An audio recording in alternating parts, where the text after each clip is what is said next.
The illustrious Jabba bids you welcome. I'm going to regret this. I'm Pete Mitchell. He's Peyton Jones. And this is the Church Planter Podcast, brought to you by Church Planter Magazine.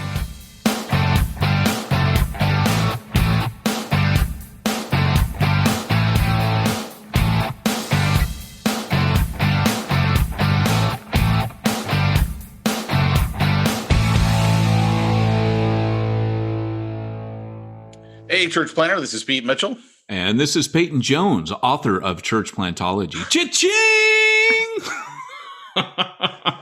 Oh, nice. You like that? Hey, Zondervan already wrote me. I have to say this. You would say it too if it were you. Zondervan already wrote me and said, hey, this book in 2 weeks has already outsold other church planting books. They're like, it sold 20 copies instead of 15. No, it's doing well, brother. It's doing well. Nice. So it's all those webinars you're doing. Way to go. Well, you know, I haven't even done my own church plantology webinar, but holy crap, dude. It's just, it's making the rounds right now. I'm kind of, I'm happy. I'm happy for it. You know, it's not a me thing. I actually felt with this book, I did not want to write it. I had handed, including, around that time, you and I were like, let's shut the. That's all I wanted. I don't care about the money, but I was like, hey, you. Boy, we really are different. No, you and I at that time, we were talking about handing the podcast off. Yeah, that's right. And because I had divested myself of all things church planting, and then Zondervan, like, I think it was March, April. It was whenever California's Exponential was. My editor and I met up for a cup of coffee, and he goes, hey, we need a church planting like core book. Would you write it?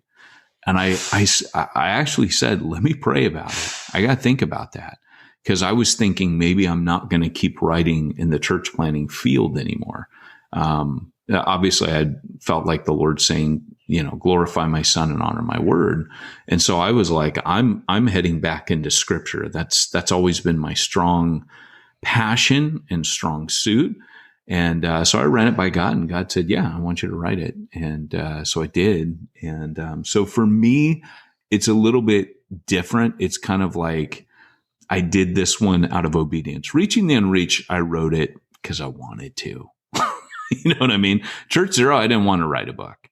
I really felt that was obedience. But this one, actually, it felt less like obedience, more of a gift from God to me, that if I were to walk away from church planting, that it would be this. Funny enough, after I said this the last couple of weeks on whatever podcasts or webinars or whatever, somebody wrote me and said, wait a second. I think it was here where they're like, hey, wait a second. You do not leave. Do not walk away from this. Your voice, that's fine if you want to bring younger voices in or whatever, but we still kind of need your voice here. And especially need Pete's voice. And yeah, that's it. No, but that was kind of encouraging, because I'm always second guessing whether I should be doing this. And because you and I have been doing this 8 years together, and I'm always like, it's that apostolic thing. Like, I don't got to stay here at this church. I don't need to have this ministry. I don't need to run New Breed. I don't need to run this podcast. It's always that walking away from everything is a constant apostolic stance. And I just can't get away from that. So walking away from Exponential, that job, that did build some platform. And I think even walking away from that, they were like, are you sure you know what you're doing here? Did you know that they asked me to MC like all their upcoming conferences? Are you serious? No. Are you kidding me? That would have been rad. Dude, I'm like the guy they go. You would have been so good at it. No, you would have been awesome. Wait, to get Peyton, he wants Pete to show up for a Q&A panel. Heck okay. No, it would have been, okay, can you imagine you emceeing an Exponential conference? You would be hilarious. It would be like Ricky Gervais hosting the Golden Globes, right? The problem Don't care last time. Don't care. Yeah, that would have to be my stance, because my problem would be most of the people in this audience do not think like I think. They're not going to find things funny. They're too serious of a people.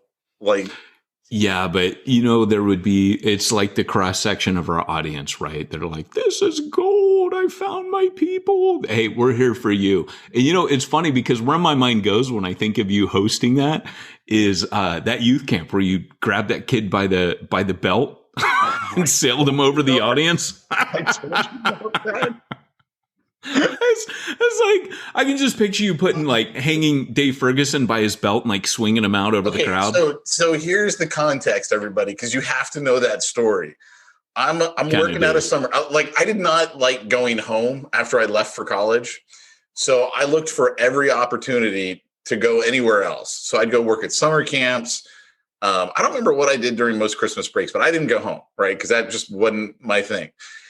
So I'm working at the summer camp. I'm on program staff, and we had this gong that we hung by one of those rappelling ropes. So it's a really strong rope.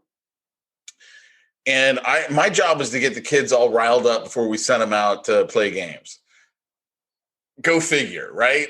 So I can get them riled up. So all of a sudden I'm like, we need a volunteer. And most of the time I'd ask for volunteers and I had no idea what I was going to have them do until they got up there. And then I would think of it real quick. And I decided, hey, this kid, what if I took the gong rope? It had a carabiner on it. I'll put it on his belt and I'll send him off the stage. I mean, like, he's not in a harness. It's his belt, right? Like, this doesn't make any sense. So he volunteers. I hook the carabiner up to him. I take him from the stage and I push him really hard. He goes sailing out and his belt breaks and he lands in the audience. And anyway, so then I was like, what do I do now?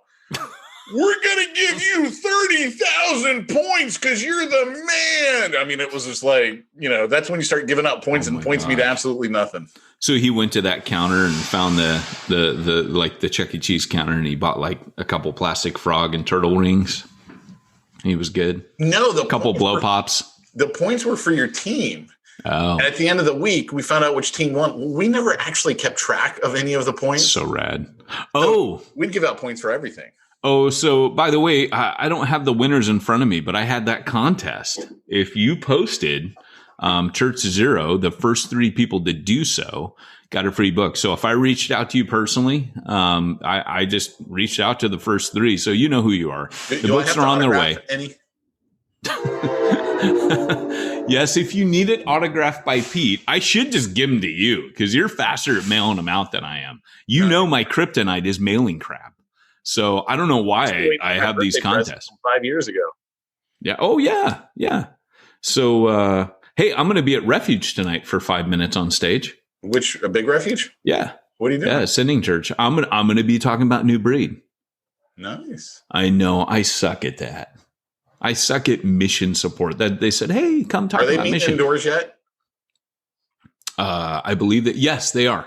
They're social distance and spaced and yada, yada. But hey, so while I'm at it, I might as well say, hey, if you want to support New Breed, if you like this podcast, don't give Pete any money. Go to newbreednetwork.org and I'll hire Pete once we're rich. And we took a huge hit during COVID, man, like huge hit on our donor base. So if you guys, some ministries grew. But, I never do this, but I should probably start telling our planners, hey, if you want to support New Breed, it's an apostolic network. We do have the other APAS like Tyrone's in there, others who, are different. You mean the church planner formerly known as White Tyrone? The church planner formerly known as White Tyrone. Yes. Okay. He is in there. And so if you want, newbreednetwork.org/give. And if you want to donate, drop us some love, or it's been a part of your journey and you want to pay it forward, man, we could definitely use it at this point. So I'll just throw that out there. But if you're a poor church planner struggling to make ends meet, $10 is fine. Just teasing. Then this is our gift to you. So hey, important question for you. Played much Fortnite lately? I haven't, but I know you have. Dude, go on, Pete. Tell me. I'm telling you, I friended you. I'd sent a friend request. You got to accept it or something. I will. I just haven't been on it in forever. I can tell. Yeah. Or you just don't like Pete and Mitch, 46, 49. I'm dying to play with you, actually. Me and you could team up and we could dude. We could, and then eventually we'd have to kill each other, which would suck. No, not when you play duos or squads. Oh, dude, I still want to play duo with you. The duo wins. Oh, dude, I'm on that tonight. When I get back from mission thing, how late you up? Dude, what you talking? If it's for Fortnite, I'm up. Okay. All right. Tonight, you and I are playing Luke Fortnite. and I had a win, I think, last night in duos.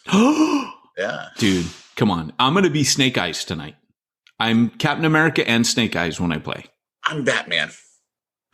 What? It came out yesterday. What? I'm buying that. Oh, okay. So you be Batman, I'll be Robin. Do you have a Robin? No. Okay. Listen, I don't know. I'm having a little crisis here. Existential crisis. I don't know if I can play when someone else is Batman. That might actually be tough for me. Okay. I'll buy Batman. I'll be him. Then I can play with you. Dude, I have become so addicted to that game, but I'm nowhere near as good as Luke. Like, Luke is just, like, there's too many buttons. I grew up with an Atari 2600. We had one button and the joystick. Too. That was it. Did you have a Commodore as well? No. Those were rich kids. Rich kids had Commodores. Yeah. No, I don't know where I got mine from. Do you remember back in the day, like a kid would loan you something and it was like yours forever? Oh, of course. Right? Like some kid loaned me his Commodore. He never saw it again. Wow. And I know, literally, like I remember a kid loaning me his Marvel action figures in kindergarten. I probably still got them somewhere. Probably. Yeah, it was kind of bad. Those are the days where when you loan things, you didn't see them again. What's your favorite gun in Fortnite? Oh, you asked me that. Well, true to Peyton. Peyton's going to say the giant hammer, the pickaxe, and then the samurai sword that Snake Eyes has. It's not going to be a gun, but anything purple I like because it's like legendary and it's powerful. So I don't care what it is. But you're talking like sniper rifle, Uzi. Yeah. You know, I like the machine guns because they're easy to take people out with, but I'm not a great sniper. They don't have the sniper rifle anymore. What? They took that out? They took it out. Oh, I did like this. Well, okay, so I still used it when I was far away. I used it on Luke all the time, and he hated it. So I would pick people off from a distance, and particularly if other people were fighting other people, I'd be like, boom, boom. And then I'd be like, yeah, you're next, sucker. Boom. And then I'd start hitting. They'd come running at me with machine guns, and I'd pull out my legendary. Pa, pa, pa, pa, and they're gone. Yeah. So, yeah. I was dirty. Yeah, you know, the hard part for me, survival of the fittest, baby. That's all I'm saying. That's how it's played. Like I got second this morning. I lost, and I think my mistake was Pete doesn't like being second, everybody. That is not okay. No, I think my mistake was I tried using a rifle and I should have used the shotgun because I was on him and he wasn't dying, and I'm like, he hits me twice and I'm dead. And I'm like, he must use he had a shotgun? See, no. I don't know what Halo would have done it. In Halo, the freaking shotgun and the energy sword, those are my jam. So when I play Team Halo, I literally, we would play these boards, and this is like Halo 2. I remember us playing whatever board that was with all the different levels on the alien platforms, and I would just be around. I would run the whole time. I wouldn't hide. I would literally be stalking those corridors, and I was on you and you were dead. I used to dominate on that thing. Then years later, when Halo got a little more advanced and it all went like I'm talking about where you're playing with people in the same room, like up to 4 to 8. But that was back when I was pastoring. Pastoring was fun back then. But then because I had a bunch of college students, that's what we do for outreach. But then when it became like you jump in with a bunch of strangers on the World Wide Web, the second I was in, someone had a pistol at my head and blew my brains out. And it was like, take that, sucker. Be some little 10-year-old cussing at me. I know, okay, right? This sucks. I'm out of here. I'm not doing this because I'm going to kill you all. I'm going to hunt you down and find out who you are, drag you out of your house and curb stomp you to death and end up in prison because I am not wired for that. Sorry about that little outburst rant there. Only teasing would never hurt a kid. But I'm down. But literally, like, it would push my button. I'd be like, I mean, these kids coming up like a few, like, dude, what in the heck? Yeah. So. Yeah, that's why I got Luke and I will sometimes play red versus blue or something like that. And he will just like kill me every 5 seconds. And I'm like, that's it. I'm done. Right. I got to stop playing this. Yeah. They call that camping, where you camp like spawn points and then you just wait for them to appear and you take them out. Well, yeah. I would do that too every once in a while, but he would just do it because I'd like start to run. He'd be like, oh, there he is. I'm like, what the heck did you just hit me with? So that is kind of bad, because I would do that with my daughters when I was playing the Lego games with them. I would, like in Lego, if you shoot or you hit them, they eventually bust apart. Oh, do they? And in the Lego game. So like Lord of the Rings, Star Wars, and I would do it to my kids and pretend it was an accident. So I'd wait a little while and then I'd bust them apart again. They'd be like, Daddy. And I'm like, oops. Oh, sorry, guys. And they bought it. They still probably would buy it today. The dad's not. But secretly, I was doing it on purpose. One day when I'm dead, they'll go back and listen to this to get to know me better and be like, oh. Episode 431. Wait, Dad did that on purpose? Yeah. Oh, the revelations both of our kids will have through this podcast. You better take these down in a couple years, Pete. Dude, that's actually one of the reasons why I still do the podcast after 8 years. Yeah. Because I want my kids to go back and hear my thoughts. Because I was having this conversation with one of my good buddies, and I was like, realistically, over the 8 years, if you listen to it from the beginning, you're going to hear my opinions change on things. Oh my gosh. Just because, that's the way life is supposed to work. On so many things. That is something that is 100% true. On so many levels, on so many different topics. And that is a cool chronicle, my friend. Well, that's why, like, when you see all these politicians and they're like, oh, when he was in college, he said this. And it's like, dude, are you kidding me?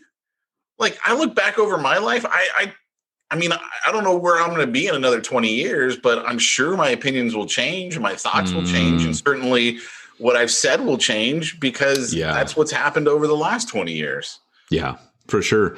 Well, it's funny because every once in a while, someone will call me and be like, dude, your voicemail's full.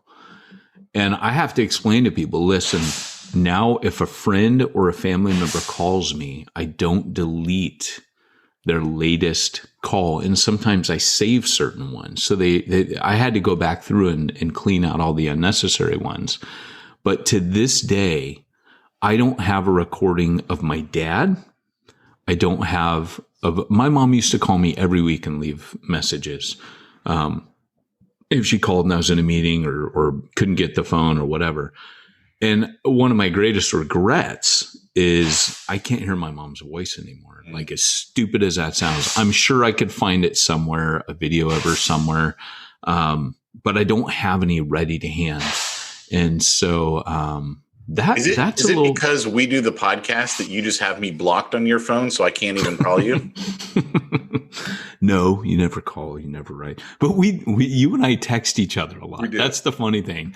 Mainly funny, nonsensical things, but it's part of the reason we're friends. Did you see that Pee Wee Herman thing I sent you last night? I tried tagging you this morning in it was a couple of stormtroopers on the Death Star playing soccer. And like, they kept missing the ball. It was hilarious, man. It was great. It's great. I tried tagging you in it, but it wouldn't let me tag you. I don't know why. That's so good. That's so good. Should we actually get into the topic? Yeah. You know what? I probably should hit this topic because it's something out of church plantology that I think you should also hit about. Sermon Boss first. Oh yeah. All right. Let me pull it up. Here, stall. Now that Joey's going to be checking up on you. Yes, Joey Roper. I told him bug me in May after the book launches, and he said, okay, I will, but I'd like, because we're trading. I'm getting ready to put all of my sermons up on ministryninja.com, and I want to have a page there where. Did I tell you I was going to put all my messages up on petemitchell.sexy? I own that domain, by the way. So rad. I remember when you bought that. That's so rad. Yeah. So I want to put them up there. Just, I've withheld it because of vanity. Like, oh yeah, put my messages up. Listen to me. Listen to my take on this passage. Meanwhile, now it's like, how many podcasts? I know, but I have now. I work with throughtheword.org, and it's kind of like, well, this is what I do for a living now. Maybe I should just pop these things up there and get over myself and stop. Because when I say vanity, half of it's vanity and half of it's insecurity, because nobody wants to hear their old sermons. You know what I mean? But they may be helpful. So I'm like, maybe I should put them on there. So I'm working a trade for Joey Roper on that. But folks, this is what the price tag looks like. Hey, pastors, you spend countless hours preparing for your messages, then preach your heart out every another week. But then what? How can people in the church or online find those messages again? Not just last week's message, but what about last month's or last year's? If people are going to your website to listen to your previous messages, hey, Jamie, they're probably having to scroll through endless pages to find that message. Or they're being instructed. Jamie walked across during my commercial. I couldn't just do a good commercial. Or being instructed to go to YouTube or Facebook to listen to it, which is frustrating, not to mention distracting, like Jamie running across the podcast. There's got to be a better way. Well, friends, now there is. Sermon Boss is an audio video live stream. I shouldn't do it like this, huh? Like a circus, circus master. It's too late to stop now. Okay, I'm going to keep doing it this way. From now on, I'll be like, hey, one of my favorite podcasters, he does it like, hey, I use this lawn care product and it's actually pretty cool. I took it out of the box. So, okay, next week's Sermon Boss, I'll do it like that. But I gotta use it first. I gotta hurry up and get back to Joey. So until then, you guys are going to get the game show host, okay? Live streaming platform, which comes with a podcast, so you can easily integrate in your church's website and church app, so you'll no longer need to send you people anywhere else to find your teachings. That was a little too much. Sermon Boss will allow people to easily search for, find, discover. And by the way, Joey, this is over 30 seconds. I'm just saying. It was a 30-second ad. This is way over 30 seconds. It was about 60 seconds. And with my interruptions, probably 90. And even customize a personal playlist from your teachings right from your website. Sermon Boss easily integrates into other platforms so you can keep your YouTube, Vimeo, or Facebook followers without having to send people away from your website to find your live stream and previous messages. Go to sermonboss.com today and schedule a free online demo and see how easy it is to make your teachings more accessible and make an even greater impact for the kingdom of God. We look forward to hearing from you. Sermon Boss. Yeah, I'd say that's more like 90 to 120 seconds. Yeah, it's pretty long, man. It's like, So they can't complain about it because we're like, hey, we're giving you like triple the time. Well, they can complain. I wanted Pete to do it. Yeah, it was so funny when you're like, no, actually, Peyton has that handled. Like, talk to Peyton. Yes. Cool. So what's today's topic? Today's topic is very church plantology. Yeah, I'm going to speak out of church plantology a little bit, but not because I'm trying to push church plantology. Okay. So I say some controversial things. I know that's a big shocker, right? One of the things that I'm pushing back on is some of the language. And one of my buddies, good buddy, love him. He has been really helpful, kind of tweeting things out and getting the word out. However, one of the things that he's kind of pushed back on a bit, and it came up in our conversation yesterday, but we were like literally out of time on this webinar, was I actually push back on the idea of everybody being a sent one or everybody being sent. And I said, look, everybody's not sent, because if everybody's a missionary, nobody's a missionary, right? Like a sent one is an apostle or missionary. Now, I get the context that we all want to say that we all have a ministry. We all are to be missional. And I get that. But I think words matter and language is important. And the language used today is to try to get us out of the clergy laity separation. Leave it to the professionals, but really in the New Testament, the professionals leave. So what that means is that everybody is equipped in their gifts and mobilized on mission. I believe that. However, Paul even asks the question, are all apostles? Rhetorically. when he's talking about the distribution of gifts. Well, no, all aren't apostles. That's the point Paul's making. Are all evangelists? No, we're not. Jesus gave us all a variety of gifts. And so trying to be as biblical as I can on this, what I push back on is the fact that we are not all apostles. And so what I'm going to do today, I actually got to find it because I'm a little bit of a mess these days, Pete. Been running from podcast to interview to podcast to all my daily work. So it has been quite a little thing. But anyways, the pushback on that is, I think people have found the language helpful to say that we're all missionaries. But in the same way that I get what people are saying when they say, oh, look, apostles are entrepreneurial leaders. I get what they're saying, but to try to say that entrepreneurs are apostles or apostles are entrepreneurs is actually a little bit misleading, because you and I both know I'm apostolic and I can plant churches, but I couldn't start a business to save my life. You know what I'm saying? Like, they are not the same thing. I get the crossover. Paul happened to be a combination of both, right? He was a guy who started a business, ran it, really well, then partnered with Priscilla and Aquila, who were apostolic and entrepreneurial as well. It's an amazing concept when you find it together. I do not possess that ability to start multiple businesses. I'll meet guys like Mike Wade, who's going to be on the New Breed webinar at the end of the month on May 28th. If you guys get a chance, he starts multiple businesses all the time. And then he trains planners out of them. And he's just always like, every 6 months, dude has a new business and he gets it all started, hands off to a planner and lets him run with it so he can train Bibos. But, I just think that we're in a really weird place right now where we've got to be careful. We've got to be really careful about the language that we use. So I'm going to find my thing so I can talk. So Pete, you got to stall for me again.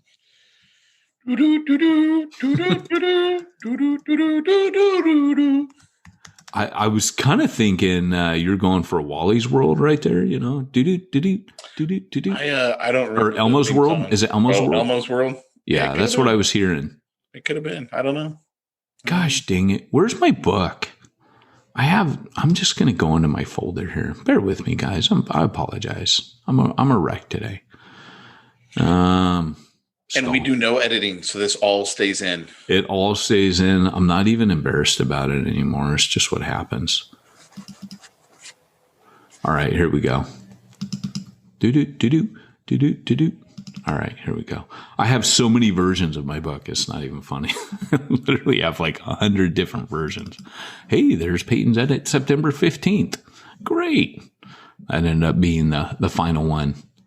So do you know when I sent the book into Zondervan, the one that was like the final one for print was called Church Plantology 76. And that was after Soldier 76 from Overwatch video game, because he's like an old busted up Captain America type guy. So that's I have no idea what any of that means. There are those who do, and yay, there's the sound of much. I bought an Xbox and have one game on it. Fortnite. That's it. That's the only one I got. Nice. So I don't know any of these game things you talk about. What are these game things? I'm trying to find where I talk about it in the book, and this is really embarrassing, everybody. Sorry, I had it open and I shut it down because I shut my computer thing down. So I'm a little frazzled right now. But I'm opening up Kindle. That's where I actually had it. So let me see if I can find this. There we go. I think I'm going to title this episode "Listening." Page 79. Searches his computer. Yes. So let me kind of read. This is reading time with Peyton now. So over centuries, a mythology has developed regarding calling. If we revert back to the scriptural terminology of a sent one or of sentness to describe our ministry as Paul did, instead of perpetuating the language of calling, things become clear. Many who claim to be called refer to their choice to go into full-time vocational ministry without any conception of undertaking missionary work or anything that involves being sent. The elders and deacons stay, whereas church planners go. There is no required calling for local church elders and deacons to stay. So I'm pushing back on two things at once here. One is calling. Everybody who goes into ministry says, well, I was called into ministry. And the calling that we see in the Bible is a little like, I believe everybody's called. So I don't mind pastors using that term to say they were called, but I also believe people not in ministry also need to use the term called, because the calling is to use your gifts, right? So if a man's gift is teaching, let him teach. We are all called to be his witnesses. And the way that we're called to be his witnesses is through using our gifts. So I go on to say the modern day, so to say calling, Paul spoke of being sent. So when the average pastor reads the New Testament, they read into it. And I was just talking with Steve Erickson yesterday, and he was like, yeah, when they read the New Testament, they read themselves into the text when Paul's talking about his ministry. Like Paul was a pastor. Well, hello, Paul was not a pastor. Paul was a missionary. He was a sent one. So the modern day pastor's role is essentially the role of a first century elder, somebody who teaches and governs the church, and most importantly, stays behind when the apostolic planner moves on. Nowhere in Scripture do church elders receive a special call. The biblical pattern was for the apostolic leaders who planted a church to appoint elders before they exited it. The issue is not whether or not you're called, but whether you're sent. Aubrey Malfers notes that using Old Testament examples as parallels to our calling employs questionable hermeneutics.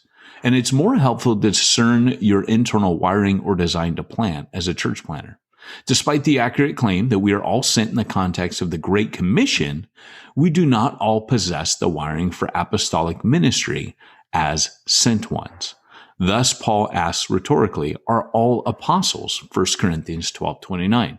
There are those of the missional movement who would argue we're all missionaries, but the words of J. Herbert Kane regarding the sentness aspect of the apostle, the New Testament word for missionary, are helpful here.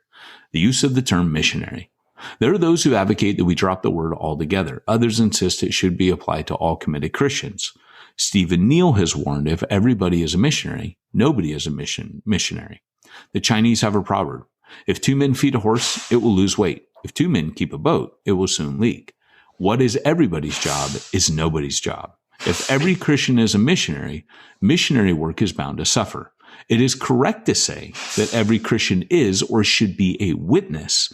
It is not correct to say that every Christian is a missionary. So that's very controversial. Does it mean that we are not all to be witnesses in the Great Commission and engage in missionary work in that sense? No, but there is a designation. So when Paul says, are all apostles, his answer is no. So what I'm trying to do is just be a little more accurate, because when it's kind of like if you're in an airplane, some people say, well, this is splitting hairs theologically, but think of an airplane, right? If I'm flying in an airplane, the way that we got where we are today is back in the old days, we started using language that was not helpful, like clergy laity.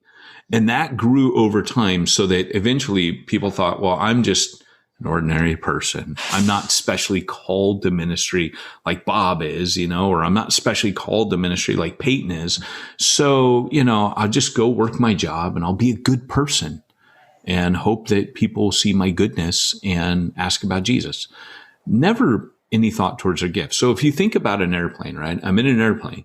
I've got all this computer technology in front of me, and I am to, 100% of a degree, like I am on course to that airport. If I deviate at the beginning of my journey, just one hair's breadth of a degree off, I am going to end up over 1,000-mile flight. I'm going to end off in a completely different city from where I took off from to land to, right? I will be so far off my destination down the road. So language is like that. our language matters, because what we pull out of that language, the way that it starts to change how we behave, is over time, like getting us to a whole nother different city. And so even though it seems like, hey, this is not what's happened, is the course correction from where we are today, the language started to become, we're all missionaries. And everybody went, we're all missionaries.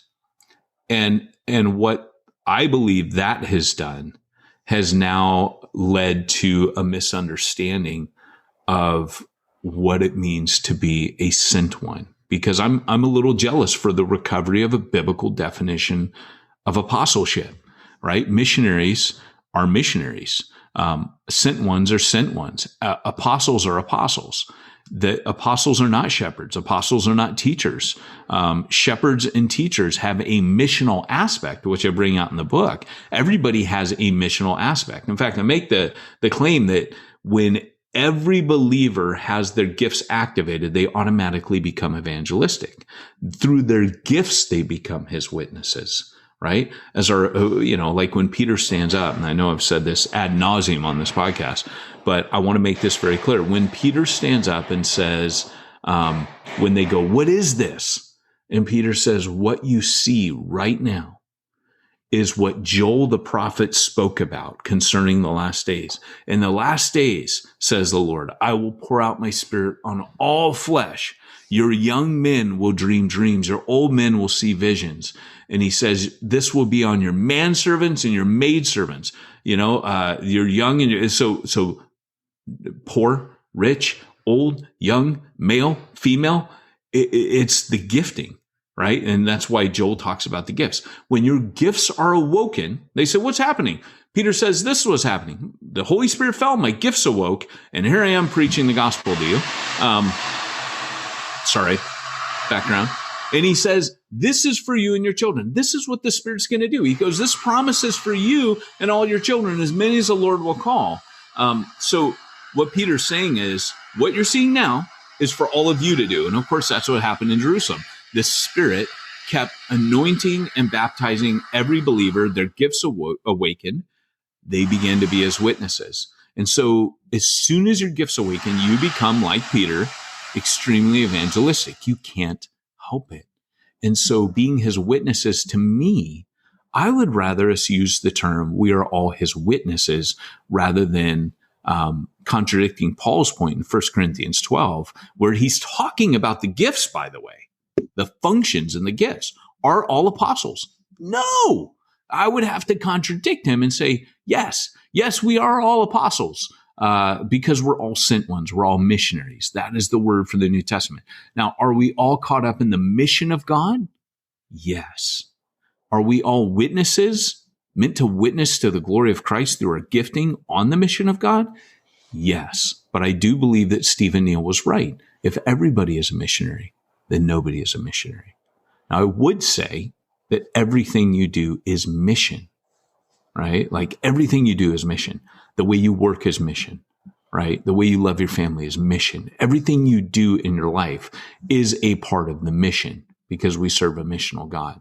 But anyways, that's kind of my controversial take on that. I hope I've laid it out a little bit. That function changes. And in the next part of the book, I actually lead to the fact that Paul is considered a prophet or teacher. He's grouped in. It says the prophets and teachers got together, and it names Barnabas with all these other names. Then in Acts 14:23, it says that Paul and Barnabas appoint elders after the Spirit. He says, set apart for me, Paul and Barnabas, right, to the task which I have commissioned them. And that was when they begin to function apostolically. So, and then they go on their first mission. So, I wasn't always functioning apostolically. I grew as a teacher first, and then I grew as an evangelist, and then I grew as a shepherd, and then I grew apostolically. And that was something that had to be, that was a shift in me. So, did I bore you? I'm sorry. Were you talking? Just a little bit. Okay. Just a little bit. It was a cross between reading your book. Like, I felt like we were at a book reading and you're like giving everyone a little taster. Yeah, I don't mean it to be that way. I actually mean it to hopefully be helpful for everybody who's working these things out, because we've been having language given to us for a long time now. And there's kind of like a political correctness, right, that happens in Christian circles where you have to use this language now, and you get all self-conscious, like, am I using the right language, Well, not only the right language, but in the Christian realm, like we were talking about it before the podcast, there are topics that, like, how dare you believe otherwise on this, or how dare you think differently on this? This is established science over here. And it's like, wait a second here. Yeah. Why can't we at least enter discussion here without you telling me I got to repent because I happen to have a different belief than you? Well, Steve Erickson was really funny, because after our call, like, we were out of time and it had just been brought up, and someone dropped in, it was Steve Erickson. He dropped in the chat, wait a second, Peyton said something opposite to that in his book, which I was glad he pointed out. And I was looking at the clock thinking, when I host these, I actually, I have to end at a certain time. And so I knew that it had to end, but I wanted to just have a friendly kind of natter about it, because I think it's a place all three of us would have disagreed. I probably would have been the odd man out, but I would have agreed with the sentiment of my host and guest. I would have totally agreed with where their heart was at and what they're trying to say. And actually, one of the individuals I respect so much, I actually learned a lot from him serving with him, was his grasp on language and his importance where words matter. And we would be in meetings and he would say, I think we need to be careful about using this word. And so, it's interesting, because I think there's a pendulum swing, and I want to see things go the way that they would be trying to make them go. But I don't think necessarily that using that language is the most helpful. And so for us, like, if you're apostolic, you are a sent one. I think, and part of the reason is, in the book, I bring out the fact that there are strike teams that leave and go plant. And then there are what I call fist teams, which stay. So the fist meaning that, you've got the makeup of the apostle, prophet, evangelist, shepherd, teacher.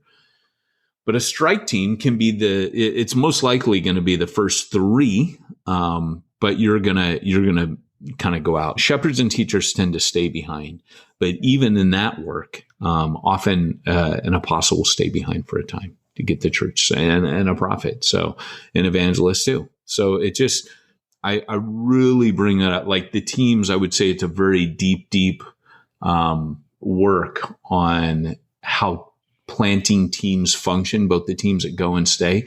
But that language, to me, for multiplication, it's multiplication language. It's motivated by how we multiply. And if we don't get that term right, we don't understand the function of how it actually works on the ground, if that makes sense. Because there's not really a theology of multiplication that is developed practically. And I would say one of the things that church plantology does is it really develops a boots on the ground philosophy of ministry for multiplication, almost a theology, if you will, of it. So I might be kind of nerding out today and boring everybody. If I am, I apologize. Some of you guys probably eat it up, but it actually is motivated by multiplication. I feel it hurts multiplication to say everybody's a missionary in exactly the same way that an apostolic is. Well, let me ask you, man, when you're sending out all these people or not sending them out, or you're saying, yes, I agree, but no, you're not a sent one. How do you take care of all that IRS compliancy, your payroll, your bookkeeping, all that stuff for your church? Well, I'm glad you raised that, Pete, because when I'm doing all this, not using the word missionary for everybody, it takes a lot of my time, and I'm correcting all this language, Pete. So what I do is I go ahead and I work on cogitation while I hand all my bookkeeping needs over to the good folks at simplifiedchurch.com. Now, when we say good folks, are there really any good folks? Pete, I'm glad you said that because words are important and words matter. There's no one good but God. But the relatively sinful people over, what's the name again? SimplifyChurch.com. Sorry, I started watching Brother, Where Art Thou? This, I feel like That's such a horrible movie. I'm in a tight spot. I'm in a tight spot. No way. Yeah. Dude, you got to watch. You only seen it once, huh? There's no way I would suffer through it twice. Dude, that's what first time I ever saw it, didn't like it, didn't care for it. You watch it again, trust me, that movie comes alive. This is where it comes back to you and I are completely different. Completely different. That is true. By the way, did you watch The Bad Batch last night? I didn't. I was going to watch it tonight, but then someone's like, hey, come play Fortnite with me. So I guess that's what I'm doing tonight. I only watched half of it, but it was good so far. Was it good? You can tell it's good. Basically starts with Order 66. Yes. That's basically where it starts. Okay. I'm not giving anything out because that's in the first 3 minutes. Oh, man. Did he give birth to himself? The clone? I really want to see that movie again. I really want to see that movie again. Okay, but if you and I watch it, we need to live stream it. You and I need to watch it like Mystery Science Theater 3000, heckle it, and make fun of it the whole time and live stream it for just a fun event. I agree completely. New Breed fundraiser right there. SimplifiedChurch.com. Go there and cogitate. All right. Well, hey, this has been Peyton Jones and Pete Mitchell on the Church Planner Podcast, reminding you, if you want to reach the ones nobody else is reaching, why am I talking like circus guy again? If you want to reach the ones nobody's reaching, dang you, Joey Roper, you're still our whipping boy and you ruined it. Reach go where no one's going and do what no one's doing. That's the one. See you guys later. Bye.